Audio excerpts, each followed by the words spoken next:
And she discovered forest gardening and permaculture, and in 2010 set up a sustainable gardening business with her husband. She hosts a wonderful permaculture channel on YouTube, and she teaches courses on permaculture, forest gardening, plant propagation, and more. She's an expert at transforming gardens and community spaces into thriving food forests using permaculture principles. Whether you're starting from scratch or refining your edible landscape, you will definitely learn something today. I've kind of been communicating on and off with Pippa for a couple of years, and I completely love the way she keeps things really simple. And you almost think, oh, I haven't really learned anything. And then you realize you're learning loads, like all sorts of plants are just being popped into your brain that I've never heard of. We're probably from a range of backgrounds here. Some people who know loads about permaculture and some perhaps who know less. But I love it when you learn stuff really gently. You don't even realize you're learning it. And Pippa is a complete expert at that. She set up her YouTube channel or her Patreon account. I'm not sure, probably the same, similar kind of things at the same time, about 12 months ago, and had the aim of within 18 months getting 1,000 subscribers. Well, within 12 months, she's already achieved 8,000 subscribers. So she's got to be doing something right. Pippa, I can't wait to hear from you. And she will be available to answer questions at the end. So Pippa, take it from there, but also tell us more about yourself if I've missed out something. I think you've covered everything.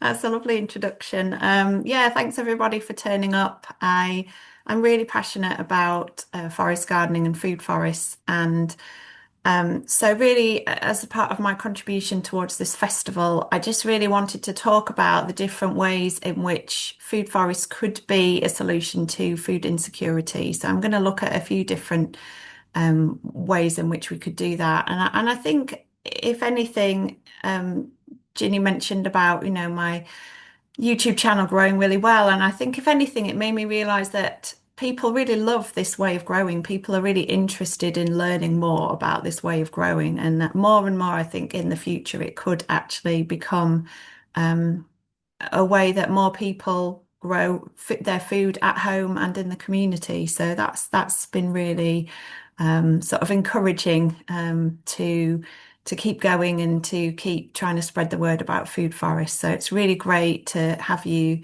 here today to listen to my talk, and hopefully, hopefully then you can go and spread those ideas and to other people that you know and other members of the community. So I'm just going to share my screen, which hopefully will work.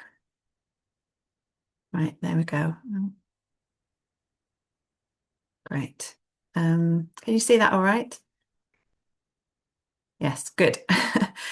Okay, so food forests as a solution to food insecurity. I think that quite often now, this idea of food and food supply, it's kind of framed as a supply problem. But more and more, I hear stories of farmers who are, like a farmer in Ireland who was ploughing all of his carrots back into his field just because the price that the supermarkets would pay was so low that it was actually not worth him even harvesting them. So he just ploughed them straight back in.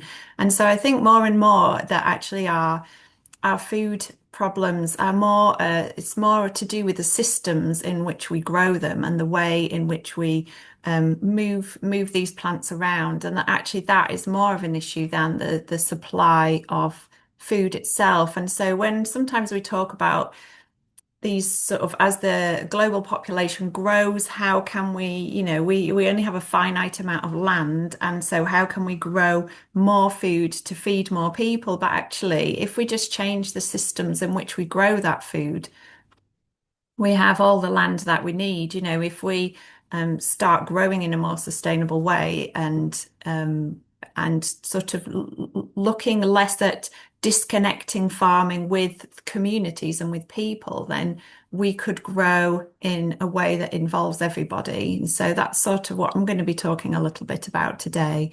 And And in terms of food forests, I've heard quite a few people say there's no way that food forests could feed the world because it's so labor intensive to harvest. And so I'm not trying to necessarily say that I want to replace, this idea that we'll get rid of all conventional farms and replace them with food forests. But I think that food forests can be a really important part of our food, the way that we grow food.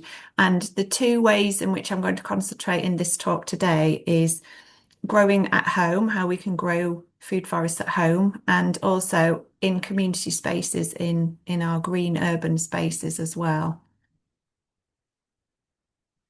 So when we look at uh, both growing in homes and growing in public green spaces, aesthetics is always the thing that's prioritized the most. And obviously, because, the idea of a garden is that it looks nice. That's what most people think when they think about gardening. They think that the flowers, the colors, the textures, that is the most important part of of what we want to do. So I'm just um,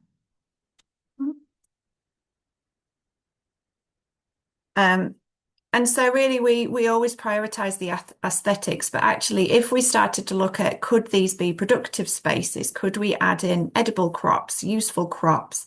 And can we look at actually biodiversity being one of the priorities? When I garden in my day job, in my business, actually, biodiversity often comes first. So there was an example of in my garden at home.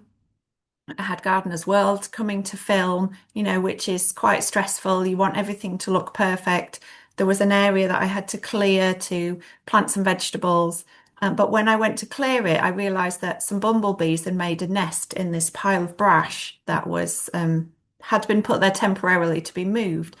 And so at that point, you have two choices. You think, well, am I going to prioritize tidying away and filling this bed with flowers because someone's coming to film and that's important? Or are you going to think, actually, these bees, they're the priority. And so I'm going to leave that pile there. And that's what I did. And so it's just this kind of mindset shift, really, in terms of are you going to put nature before aesthetics. And it has been really encouraging that more and more gardens that I've been to recently, I went to visit the RHS Bridgewater Garden last year with my food forest club that I run at a community garden. And on one of the beds, some wasps had made a nest in the ground right next to the footpath. And it was really wonderful to see that the staff had actually, rather than killing the wasp's nest and getting rid of it because it was a health and safety hazard, they'd actually just cordoned that bit of path off and said, this path is closed because some wasps have made a nest, and I think that more and more we need to shift our thinking towards biodiversity and nature being important. And the wonderful thing about food forests is that they are a way that we can really support nature whilst growing our own food. We're not ripping everything out every year like we do with annual crops. We're not ploughing the soil and destroying sort of ground nesting bees or all the mycelial networks that are in the soil. We're creating these permanent plantings, which are really important and really important for biodiversity. So I think that my dream, if we could have this revolution and we could totally change the way that we do things, that home gardeners and public gardeners were designed not just for how beautiful they are, but for food and also for biodiversity as well. And I definitely think it's possible. I've seen and I've created some gardens which you wouldn't know from looking at them at first that they were edible. But once you start sort of looking more closely at the plants, you realize that actually there's a lot of edible and useful plants within that planting. So when we look at some of the issues behind food insecurity, things like rising food costs, this is a lot of the time the rising food costs is because of the systems that we use to grow food. So we need to buy in lots of nitrogen fertilizer. We need to, fuel costs are going up. So all of the machinery that kind of plows the soil and harvests the soil, that all of those things are affecting the rising food costs. But if we sort of changed the system and we looked at a scale of gardening. In fact, Ginny sent me a great little clip this morning, which was talking about how actually small scale market gardens are hugely more productive in terms of square metre of land than large scale farms. And that actually a lot of that is done with people power and using sort of small scale solutions. And so in that respect, you're not being impacted by these other global crises to do with fuel prices going up because you're not using large machinery and you're not transporting your food miles, you're just transporting them down the road to your local community. And on these small scale farms is where actually things like a margin of edible food forest with trees and fruit bushes and things could work really well to be managed on a small scale. So whereas you couldn't harvest, 1,000 acres of food forest as quickly as you could 1,000 acres of wheat, when you change the system and you change the scale, then suddenly they become a really valuable way of growing food crops, which don't take up the time and energy that an annual food system does. And the same with the fragile supply chains. Actually, if you're looking at transporting food by plane or boat or even lorry across the country, then quite easily, sort of bad weather, storms, snow, drought, fuel costs going up, that suddenly makes the supply chains really fragile. Whereas if you have food forests in your home, in your community, on a small market garden down the road, then that supply chain is quite strong because you can just walk to get your food. So, rethinking all of these things and climate instability as well. When we think about one crop in a field, say a crop of wheat, or a crop of oats or something like that, it's really quite vulnerable to extremes of weather. So whether that's storms or whether it's drought or whether it's just rotting in the field because it's been really wet, they're very vulnerable because quite often you need to, the ground conditions need to be just right to get these big machines onto the site um, to be able to harvest. Whereas if you're growing in a food forest, there's always going to be much more stability. Just having that permanent layer of foliage of things growing, it keeps the ground cooler when it's hot weather, and it also can help insulate in cold weather as well.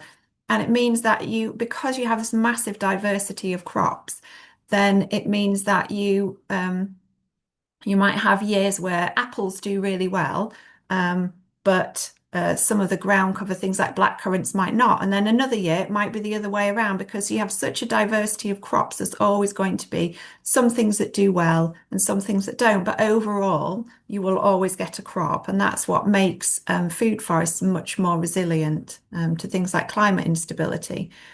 And when we're talking about declining access to land as well, so, most places have huge waiting lists for allotments. Someone I was chatting to yesterday said their local waiting list for an allotment was 19 years, which is just crazy.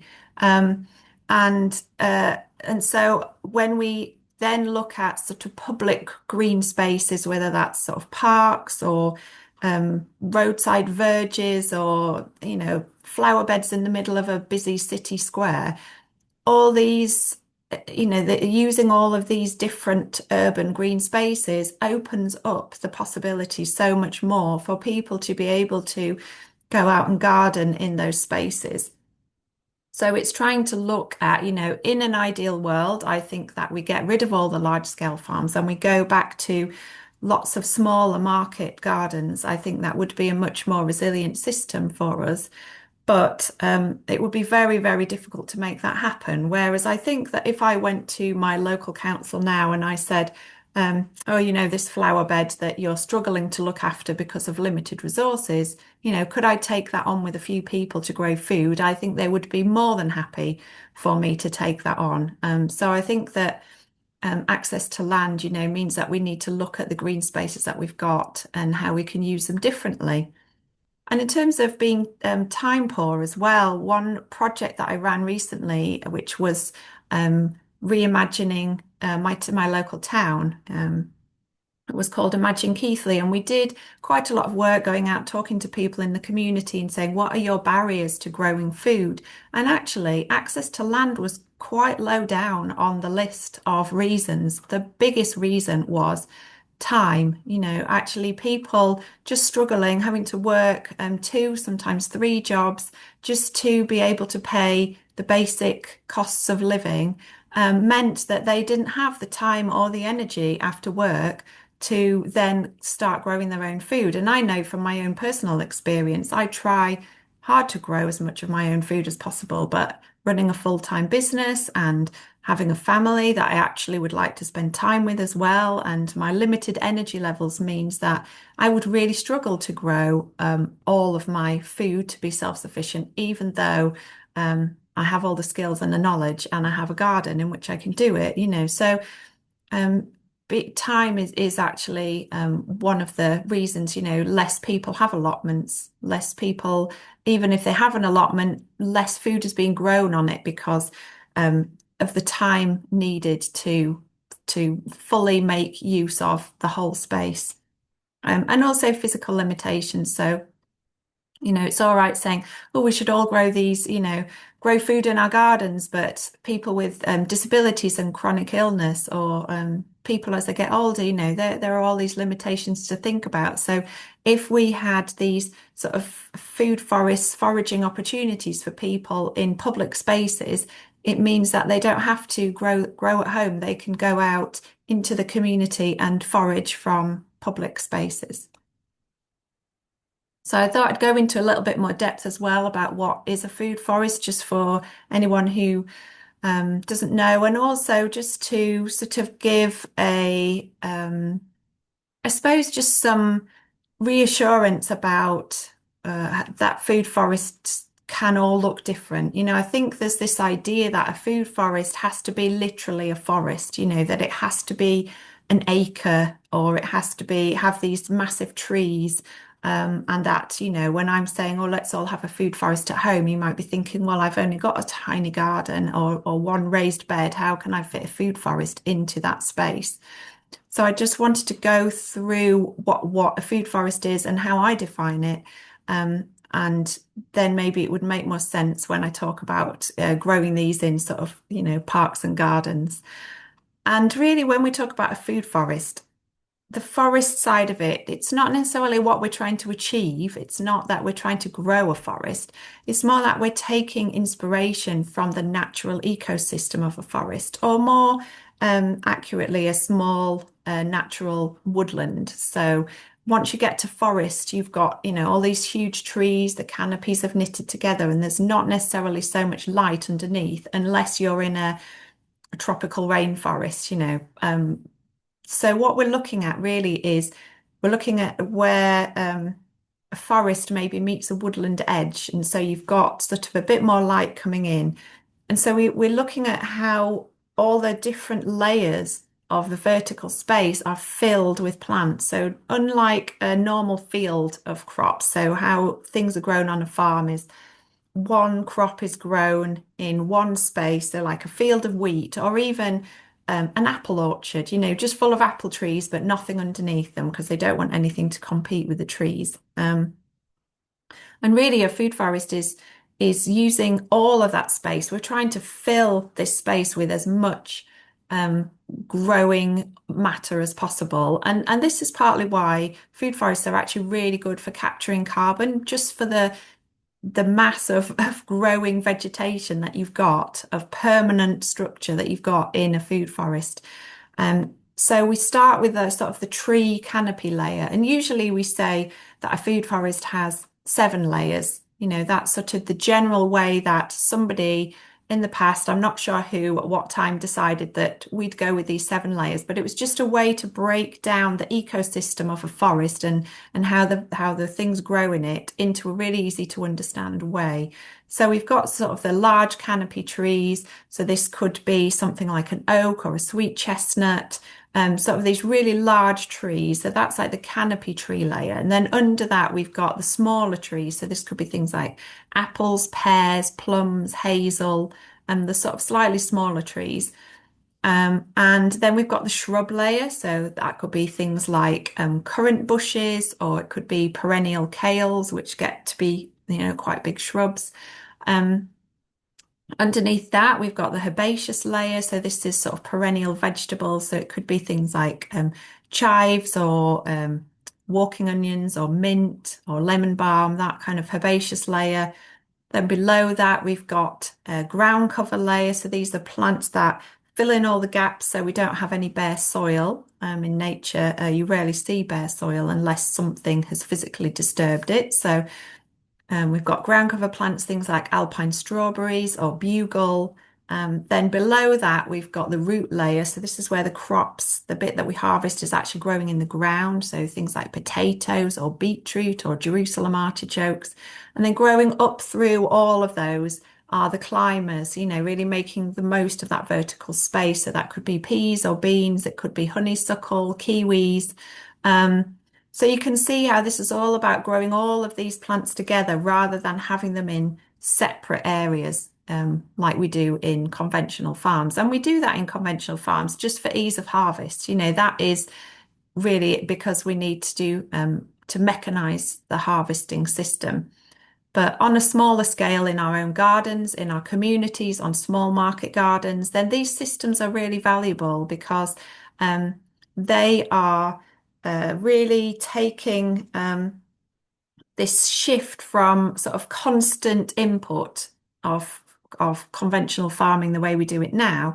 And really, it's more about a kind of ecological cooperation. So yes, we have to plant it, but once we've planted it, then actually the harvests increase every year with very little input from us, which is brilliant. So what I want to say really about food forests in terms of, growing them in public spaces in your own garden is you don't have to have all the 7 layers. The 7 layers are there to break this down into an easy to understand pattern, but it doesn't mean that you have to include all of those things if they won't fit in your garden. Very few people can fit a large sweet chestnut in their food forests in smaller gardens. So, that means that the canopy layer becomes an apple tree or a pear tree. If you can't fit a tree in your garden, the canopy layer, could be the shrub layer. So it's just to say you don't have to include all of these. If there aren't any shrubs that you particularly want to grow, miss that layer out. It's fine. It's not about being pedantic and ticking boxes. So here's a couple of pictures of some real life small scale food forests. So on this side here, I've actually used a kale as the canopy layer. I've trained a perennial kale called Taunton Dean. I've put a stake in and I've trained it up so that all of the kale leaves I can pick like I would be picking them off a tree, which clears the understory for me to plant all sorts of other currant bushes and salads and things like that underneath. And you can see that actually it looks like just a normal cottage garden. This was my yard at my previous house and it had flowers and different, nice different textures like spiky leaves and then broad leaves and different colours and things like that. So it looks very much like an ornamental garden, but it just happens to be edible. And loads of wildlife were there. We had all sorts. We had lots of birds coming in, all sorts of different insects living in there. It was just absolutely full of life. And then on this other side, this is actually in a business. So this is the Ecology Building Society where I manage their permaculture garden. And this is the food forest border. So it's a bit hard to make out, but there's trees like Szechuan peppers, there's some sea buckthorn, there's plums. And under that we have like currants, gooseberries, all those kind of plants. So but it looks very attractive and it's full of plants for pollinators as well. But as a business, it means that we can supply some herbal teas, some fruit, some vegetables to the staff, as well as supporting biodiversity and making the site look more attractive. So this could just as easily be in a local park as well. And then even on a really small scale, this is a garden that I designed for a show garden at a horticultural show, and it's just 1.2 meters by 2.4 meters. And I managed to fit in 6 of the 7 layers, obviously not the large tree, by using a dwarf fruit tree. And I added habitat features like a pond and a dead hedge, so even if you don't have a garden and you just have a raised bed, you can really cram a lot into a space. And so something like, sometimes you get cafes or restaurants with planting outside, just to make it look more attractive. They could fit in quite a few edible plants in there as well. So looking at the kind of difference between growing in an annual system and growing in a perennial system, when you're growing annual crops, there's digging, there's sowing, there's watering, weeding, then you've got to do it all again the following year with replanting. You've got to try and get in crop rotation and things like that. And, there's huge amounts of inputs, which when you think about, as I mentioned before, people who don't have much time, people who have disabilities and chronic illness, these are reasons why a lot of people don't grow their own food at home, and reasons why the council doesn't grow annual vegetable beds in their parks, because the amount of inputs that you have to put into those systems it's really, really high. Whereas if you look at a perennial system, you're building year on year. Plants are getting bigger. Your blackcurrant that you planted when it was tiny, 4 years later, you're gathering several kilograms of blackcurrants off that. So every year, the plants come back up. You're building soil. You're suppressing weeds by using ground cover plants, and it gets more and more productive over time. And I think one of the times that really helped me to see quite how resilient and robust these perennial systems are is when I caught COVID, and I had it very badly. I was bedridden for about 3 months. And as a very active person, this was sort of a very big shock to my lifestyle. One minute I was doing park run with my daughter, and then literally days later I was in bed and then didn't really move for about 3 months. And it just happened to be sort of over springtime. And as I slowly started to emerge um, from being inside, from being in bed and coming out and just starting to look around the garden, my annual beds were full of weeds, nothing productive, nothing to eat at all, because I hadn't been there to intervene. I hadn't been there to do the sowing, to do the planting, to do the weeding. Whereas my perennial beds, they just carried on because they didn't need me. I didn't need to intervene in that system barely at all. So I had loads of things to harvest straight away, herbs, salads, chives, all sorts of things, because that system was really resilient and it didn't need all of my inputs to keep going, So this is the same with, say, in a home garden where you're just a very busy person who works all the time and doesn't have much time for gardening at all. You could still be harvesting a lot from your garden with barely any time and inputs at all. And the same in council run green spaces. There's less and less funding available to manage these spaces. So if they were had a bit of input to get planted, they could very easily be managed, either just with very little council intervention or by groups of volunteers who want to get involved. And within these perennial food forests, we can add in habitats as well, because habitat loss is a huge problem. We don't just have a climate crisis, we have a biodiversity crisis as well. And part of that is because we're just so busy tidying up all the time. You go in a woodland and every bit of dead wood has been cut down and tidied away because it might be someone might trip on it and sue the council. So but actually, all of this dead wood and wild spaces and piles of leaves, that's where that's where all these creatures and insects breed and grow. And so if we take that all away, we can put in as many flowers for pollinators to feed off as possible. But if we don't put in their home, their habitat, their breeding ground, then we're really not helping that problem. So I think it's nice to say, oh, well, plants for pollinators because it looks pretty, you know. Maybe some people find a pile of dead leaves not so pretty. I particularly like that aesthetic because it, you know, I can see how good it is for wildlife. But I think by adding in, so in this community food forest here, we added in a pond, a log pile, a dead hedge, some piles of leaves, and the way that we manage the garden is by getting shears and just chopping everything down and leaving all that dead matter in situ, you know, just as it would in a natural system. You know, things die back and the organic matter just sits on the soil and that's what all the soil life feeds off, you know, things like beetles and things like that. And then you've got a lot of insects that are really important for natural pest control. They breed and they live and they multiply in piles of dead leaves or in rotting wood. So it's important to have all these things around as well.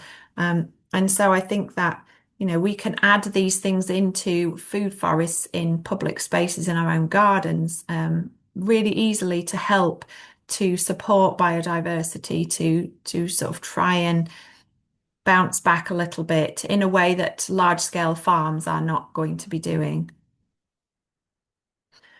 So yeah, even looking at different ways of growing in public spaces. This here is a wall, which is actually on an outdoor activity centre. I was just taking my kids to a day's kayaking, and I saw this amazing wall that they'd created just with some. These are not normal little cans. These are sort of the catering sized big cans that you get, and they'd saved their cans from catering and they'd made them into a wall, so into a living green wall, and they'd simply planted them up with all sorts of herbs, and it just looked amazing. There were herbs and also plants for pollinators.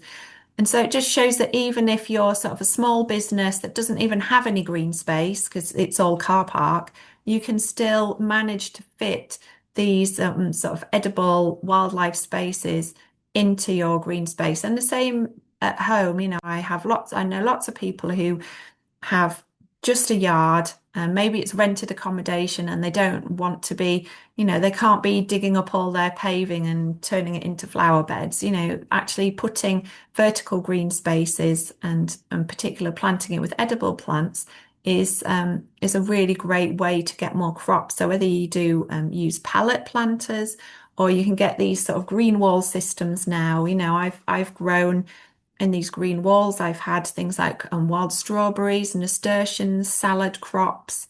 You know, you can get all sorts of edible plants to grow in this vertical way. And one really good bonus about that is that they're easier to pick. So maybe if you have mobility issues and you can't bend down, then you can grow your food crops vertically, and then it makes it easier for you to pick and to harvest them.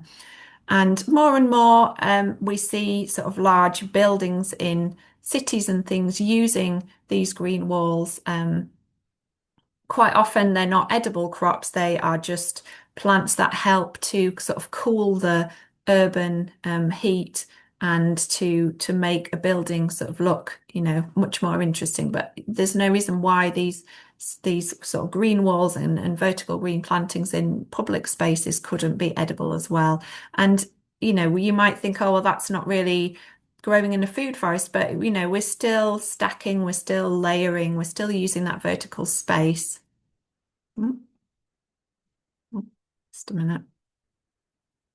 And so we've got movements like the Incredible Edible movement, creating these, you know, beautiful, visually beautiful spaces that I think, you know, more and more we have these examples that we can use so that we can go to councils or say I'm meeting with a client and I'm sort of suggesting that maybe they might want to put edible planting into their garden instead of just ornamental planting. And we now have all these examples of how beautiful and successful this growing can be. So here They've got climbers growing up structures. You can see in here they've got things like Swiss chard and some kale. They've got bronze fennel and all sorts of things. And just, this idea that these spaces can be beautiful and edible and stacking all these different layers in. And here, I think these are more, there's a lot more annuals in here than you would usually put in kind of a food forest. But I just wanted to show it as an example of how this really transforms this space. You can imagine if these flower beds didn't exist, how different this public space would look. So even when we're not talking about nice big parks with huge open green spaces, you can fit food forest planting into these smaller areas. And when you add all of those small areas together, including people's homes, gardens as well, then you start to see quite how much food that we could grow. I'm not saying that just growing in parks and people's gardens would be enough to feed the whole town or the whole city, but it could really contribute quite a large amount, I feel, to people's local food supply and food security. I visited the RHS Bridgewater Garden, which is a fairly recent, fairly new public garden that the Royal Horticultural Society have created. And they actually have a beautiful food forest running right through the middle of a walled garden. And as you can see from this picture, it's an absolutely stunning space. And it's done in a way that you could walk around it and have no idea that this was an edible garden, because really they've still thought about the textures, about the colours, about how things fit together to look like a really, really beautiful ornamental garden. But it just so happens that everything within this garden is edible. They've added in habitat piles, but done it in a kind of a really sculptural way. So it looks very interesting and not just like somebody's dumped a pile of dead branches. And so organisations like the RHS are already, really showcasing to people what is possible, and which is really encouraging. And in July this year, I'm going to be going down to the industry launch of the National Trust's first food forest, which I helped to design.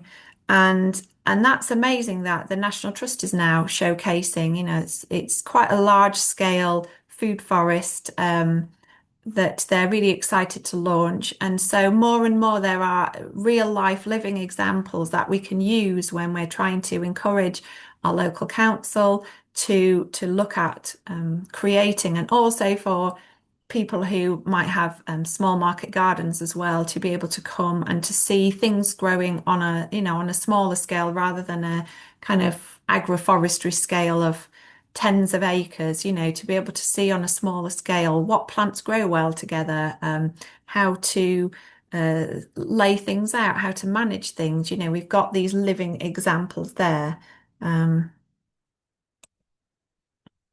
And yeah, I sort of wanted to also talk about how, how these annuals still matter. I'm not trying to say that we're going to feed the world with food forests, because, as I say, the way that the world works of agriculture right now, we're not set up for that. We have actually a very, very small number of people growing all the food in the world, and actually I feel personally that that needs to change. We need to have more people involved, less machines, and to grow, as I say, in smaller market gardens.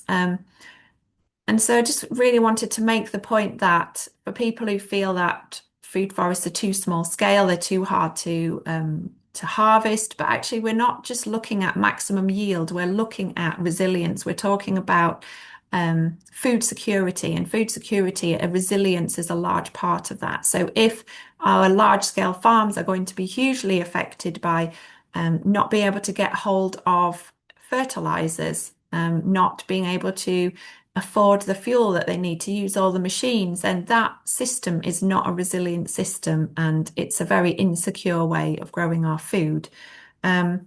And so, really, I wanted to talk about building that kind of food security through resilient systems, not really intense growing systems. So, yes, you might be able to grow more kilograms of food per acre if you're looking at a large sort of farm and you're looking at using the same number of people. But actually, if you have a bit more people power, I really actually believe you can get a much higher yield by growing in the same space in a food forest as you can growing on an agricultural scale. And also, you're talking about this kind of biodiversity as well. So some of the things that that are bad about these annual systems are, things like soil erosion, polluting land, using, high levels of fossil fuel use. These are all things that are used to get that maximum yield from these annual farms. Whereas if you're looking at a perennial system, as we've talked about, they support insects and they support birds, and you've got fungi can't really grow in a annual system where the soil is constantly being turned over because it's constantly breaking up all the fungal hyphae. And actually this fungal network is really important for the plants to be able to kind of pass nutrients and water between themselves. And that's why actually in a perennial system, plants are much more robust and much more able to cope with climate changes and extremes of weather. So, we have more pollinators as well, which are important for fruit crops and pollinating plants, which, is a huge issue in the future. If biodiversity loss continues, there might be a point at which there aren't enough pollinators to be able to grow a lot of the food crops that we grow now. Um, and soil life is incredibly important as well. There's so much that goes on in the soil. I could do a whole other hour-long talk on what happens in the soil and how important soil life is. But in conventional agriculture, that all gets destroyed. Whereas in a food forest, within a very short space of time. So in my food forest that I have here, in my home, I went from having barely a worm in the soil to absolutely being full of worms and beetles and millipedes and all sorts of things within just a year or two. So these perennial food forest systems can just support so much more biodiversity. And whether people think that worms are as exciting as butterflies, that's another argument. But all biodiversity, all life is important, and we should be supporting all of it. Um, so these food forests that hopefully we could have in our gardens and in our public spaces, they provide this seasonal abundance. So rather than just one harvest of wheat, we could be having sort of uh, spring salads and herbs. We could be having summer berries. We could be having autumn nuts and apples and fruit. We've got this seasonal crops through the year, which is really important. And also we're looking at nutritional diversity. So I can go out into my food forest to make a bowl of salad and I can come back with sort of 30, 40 different plants within this bowl of salad, some leaves, some seeds, some flowers, all sorts of things, that diversity for our bodies and is actually really, really important. And research is showing that more and more.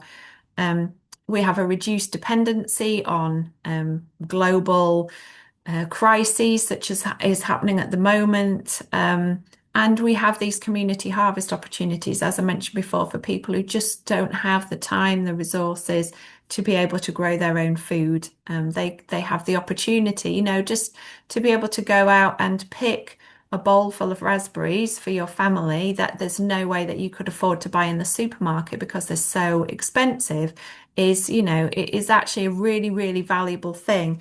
And I think that we need to think about how public land is this public asset and that these food producing landscapes could become a real kind of community wealth. It creates this community wealth and to have that food growing where children are as well. We, as as a society, we're so disconnected from our food system. So to be able to take your kids out foraging in the park and go, oh, this is what a raspberry looks like while it's growing on a plant, and it's all of this kind of ecological literacy. That's really important and something that we're really losing.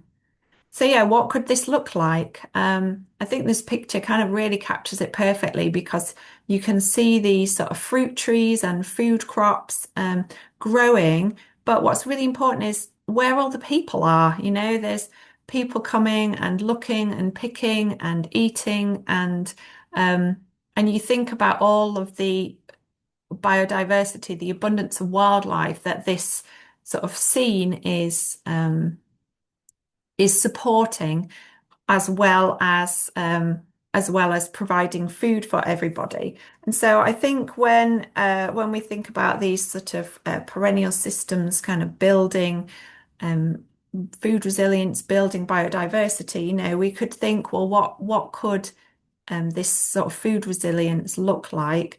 And it could be having every school, college, and university having fruit trees on campus. It could be every housing estate being surrounded by an edible hedge full of all sorts of things for foraging. It could look like every park, in every city, in every town, in every village, having a food forest within it. Even where I mentioned before, a business that I manage a permaculture garden for, a food forest for at the Ecology Building Society. When I was working there one day, someone from another part of the industrial estate came over and said, "Oh, I run this orthodontist's business round the corner. I'd really love for you to come and create something similar here." So now I have two forest gardens on an industrial estate that I manage, and how these ideas can spread and what a difference it has made to that industrial estate to instead of having a small grass verge that gets mown all the time, it's now full of food crops for the staff and places for wildlife.